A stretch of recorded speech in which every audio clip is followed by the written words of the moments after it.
Hi, and welcome to the course Agricultural and Biosystems Structures Engineering. This is the first lecture, and in this lecture, the discussion will be on, or the focus will be on the review of the fundamentals of the basics of uh, mechanics of materials, or where we access the uh, the prerequisites to this course, which is again mechanics of materials. So let's proceed. And well, in design of structures, it is again very important to focus on the material because primarily it will be affecting the way a structure will behave. And it's important to know that when we talk about structures, the very focus is to uh, support the biological systems and agricultural industry that is of concern. Okay, and when we speak of agricultural and biosystems, it involves life, okay, from possibly the crops and livestock, plus also the people who are working in the industry, okay, of agriculture and biological systems. So, in response to that, okay, the very basic of structures involves the very concept of um, material resistance, okay, and later we'll talk about strain, okay, and well, since we are talking about resistance, this will involve stresses.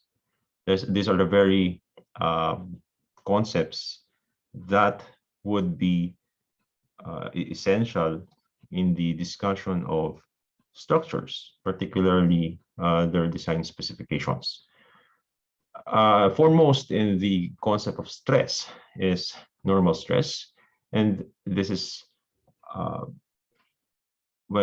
it's denoted by the small sigma, okay, and this is actually the result of the forces when applied perpendicular to an area, okay, and previously in statics, the area, okay, since rigid bodies are concerned, often the area is neglected, but in the mechanics of materials, the area and the material itself, the material properties would define how the structure behaves. So this area, okay, and respective also of the material, are very important considerations. Okay, so it could be possible that a material with very high, okay, yield strength would require a smaller diameter for a rod compared to a material of lower yield strength.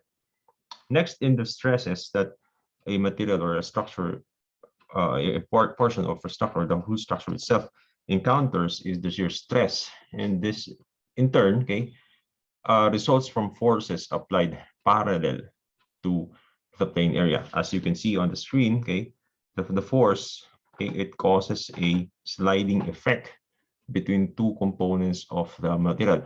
Uh, this is schematic in representation. So that doesn't really mean that these are separate and distinct bodies.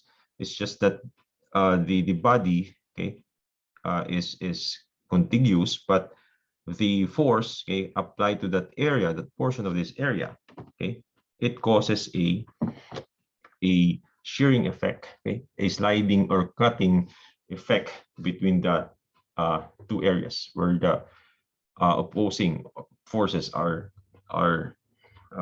introduced, okay, or acted on. Okay, now to identify the areas, okay, for normal stress you have that highlighted, right, and for the shearing, probably the same area. It's just that the orientation of the force is different. Now, to compute for the stresses, okay, in these areas, the equations would be different as well. So the FC, okay, indicates that well, there is a compression or a compressive force acted on the area, F sub T, okay, denotes tensile stress, okay, tensile normal stress. Now, for shear stress, okay, the equation is F over A. Now, when we have stresses, okay, this also results to strain. Strain is the deformation, okay, the deformation due to the stress. Let us take note that in mechanics of materials, okay, since we are talking about the material itself, there is a point where that material yields, okay, meaning it surpasses its elasticity, okay, because we assume that materials have a certain elastic region or elastic property, at which point, okay, beyond the yield strength, it becomes plastic, and then eventually it goes to a point where rupture is experienced. Now, the strain, okay, in materials, we're now talking about non-rigid, okay, or non-rigid bodies. So there's strain, and the strain is the change, okay, in the dimensional properties of the material due to the stress. So in normal strain, there's a change in the length per unit length of the material in the direction of the applied normal stress. While in shear strain, there is the change in the angular, okay, in the angular property of the material, of dimension of the material, okay, particularly the plane, okay, that is orthogonal, okay, prior to the deformation of resulting from the shear stress, okay. So in the diagrams, you can see the changes, okay. In here you have a compressive force, so it reduces the size or the dimension in length of the material. The tensile would stretch it out, while in shear there is a deformation in the angle of the original orthogonal dimension of the orthogonal plane of the material. So let's go to the material properties in relation to this stress and strain concepts. Again, we were talking about the plastic strain, okay. A while ago, we have already introduced the elastic strain, and that elastic strain, okay, is the region where you see a deformation in the material that is proportional, okay, to proportional to its okay, to its deformation and then the stress. But in beyond the yield strength, okay, because this is the elastic region, okay, this is the elastic region, while this is the plastic region, okay. Now, you have the ultimate strength where there is already strain hardening, and then there is the necking and eventually the rupture, okay, or the fracture. The degree of plasticity is the ratio of the plastic strain to the total strain when a material is loaded to a certain load and eventually unloaded. But it's important, okay, to identify here the Young's modulus, or E, and this is the simply the value of the stress over the strain. And this now is where you have the degree of elasticity with the ratio of the elastic strain to the total strain. Right. So we have now let's close this one and go to the modulus of the elasticity, or modulus of elasticity, or the Young's modulus, E. Okay. It's just the ratio of the normal stress to the normal strain, and then you have the modulus of rigidity relating the shear stress to the shear strain, and then K, you have the bulk modulus, describes the response of the solid to the dilatational stress. We'll focus on that much later. But in here, okay, let's just focus on the E and the G, or the moduli of elasticity and rigidity. Okay, so in relation to this also, let's talk about the Poissons ratio. And when you have a material compressed or stretched in one direction, it usually tends to expand or contract in the other two dimensions as well. This means that the body is actually deformable in all dimensions. Okay, the X, Y, Z. We're talking about the XYZ coordinate system to simplify the setup. Okay, so here you have your infinitesimally small portion of a rod, for example, with an area A. Okay, the D is identified, the diameter and also the length, and there's a change in the dimensions of the diameter and the length when the stress is introduced. The force is F. So you have your L prime, okay, denoted here. Okay, you have your L prime over here. Sorry.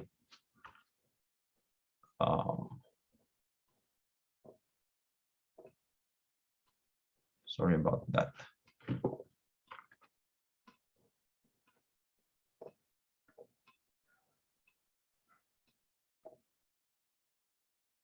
Right. You have the Poissons ratio as the fraction, okay, of the expansion divided by the fraction of compression or tension for small values of these changes, which is just mu, okay, the delta T over the delta D all over the delta L over the L, okay. Now this is the Poissons ratio, and this is important when you're talking about dimensional changes in the in 3 dimensions, or dimensions beyond a plane. Right. So you have also the torsional stress, okay, besides normal and your shear stress, and this stress is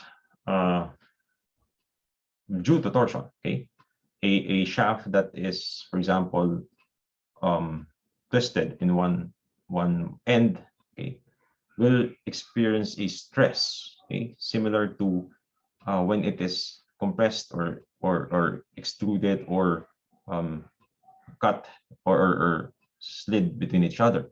And it is important to be mindful of this formulae in terms of torsional stress. You have your the change, okay, of the deformation is equal to TL over JG. Okay, the T is the torsional force, L is the length, J is the polar moment of inertia, and G is the modulus of rigidity, which was already discussed a while ago.